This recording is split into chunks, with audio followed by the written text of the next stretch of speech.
Hello friends, आज के इस सेशन में हम इंट्रोडक्शन टू अकाउंटिंग टर्म्स जिसमें बेसिक अकाउंटिंग टर्म्स के बारे में डिस्कस करेंगे। What is accounting? Accounting is a process under which transactions are accumulated to find out profit and loss and correct financial position of the business activities। Means accounting एक process है जिसमें business transaction को record किया जाता है, summarise किया जाता है, आइडेंटिफाई किया जाता है, जिससे कि हम बिजनेस का प्रॉफिट एंड लॉस और करेक्ट फाइनेंशियल पोजीशन जिसे हम बैलेंस शीट कहते हैं उसे कैलकुलेट कर सकते हैं। What is account?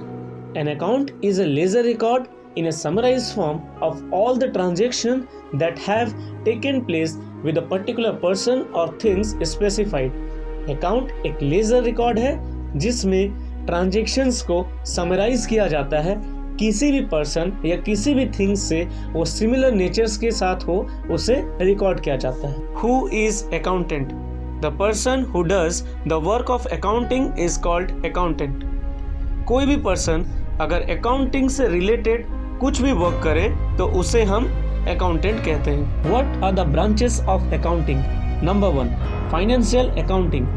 The main purpose of this type of accounting is to find out profit and loss and correct financial position of the business entity। Means इस type के accounting का main purpose होता है business का profit and loss और correct financial position को calculate करना, prepare करना। Number 2, cost accounting. Cost accounting is relating to the collection, classification, ascertainment of cost and its accounting and cost control of the various elements of cost। Cost accounting ये type के accounting का main purpose होता है collection करना, classification करना, cost को prepare करना, cost को कंट्रोल करना और वेरियस एलिमेंट्स के कॉस्ट को रिड्यूस करना। Number 3, management accounting. It relates to the use of accounting data collected with the help of financial accounting and cost accounting for the purpose of policy formulation, planning, control and decision making by the management। Management accounting ये type के accounting का main purpose होता है जो भी accounting data हम collect किए हैं फाइनेंशियल अकाउंटिंग से या फिर कॉस्ट अकाउंटिंग से, उसके मदद से हम मैनेजमेंट को हेल्प करेंगे किसमें? पॉलिसी बनाने में, प्लानिंग करने में, कंट्रोलिंग करने में और डिसीजन बनाने में। What is book keeping?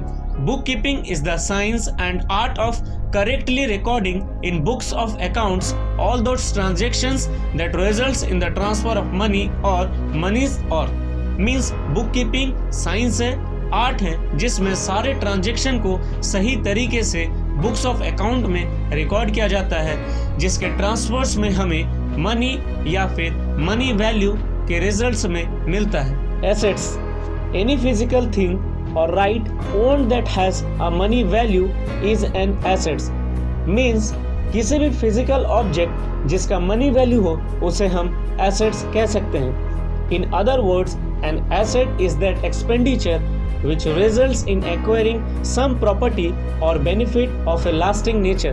Means हम दूसरे शब्द में ये कह सकते हैं एसेट्स एक एक्सपेंडिचर है जिसका रिजल्ट किसी भी प्रॉपर्टी को एक्वायर करने के बाद उसका बेनिफिट हमें lasting nature means long term में मिले। Liability, any amount for which the business is liable to pay to other parties except the owner of the business।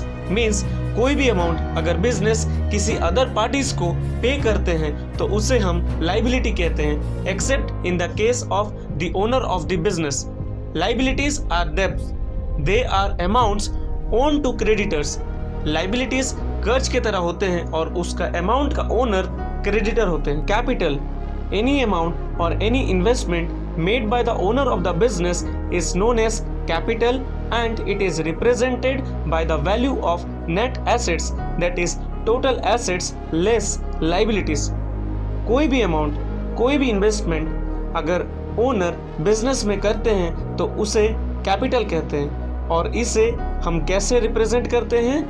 In the form of net assets, जिसे total assets less liability जो भी figure आएगा उसे हम net assets कहते हैं। Debtor, A debtor is a person to whom money or amount is receivable. Debtor एक person है जिससे बिजनेस को अमाउंट और मनी रिसीव करना होता है. Creditor, a person to whom money is payable is called a creditor. Business के द्वारा किसी भी पर्सन को अगर कोई भी अमाउंट पे करना हो तो उसे क्रेडिटर कहते हैं. Income is an inflow of assets which results in an increase in the owner's equity. Business में अगर एसेट्स में इंक्रीजेस हो रहा है जिससे कि ओनर्स के इक्विटी या ये कह सकते हैं नेट एसेट्स इंक्रीज हो रहा है तो उसे हम इनकम कह सकते हैं.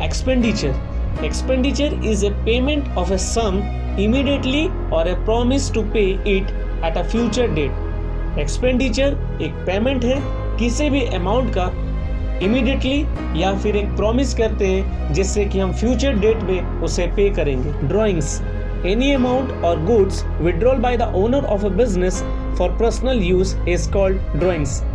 ओनर अपने बिजनेस से कोई भी अमाउंट या गुड्स को अगर विड्रॉल करते हैं अपने पर्सनल यूज के लिए तो उसे हम ड्राइंग्स कहते हैं. आज के सेशन में बस इतना ही, तो मिलते हैं हमारे अगले सेशन में.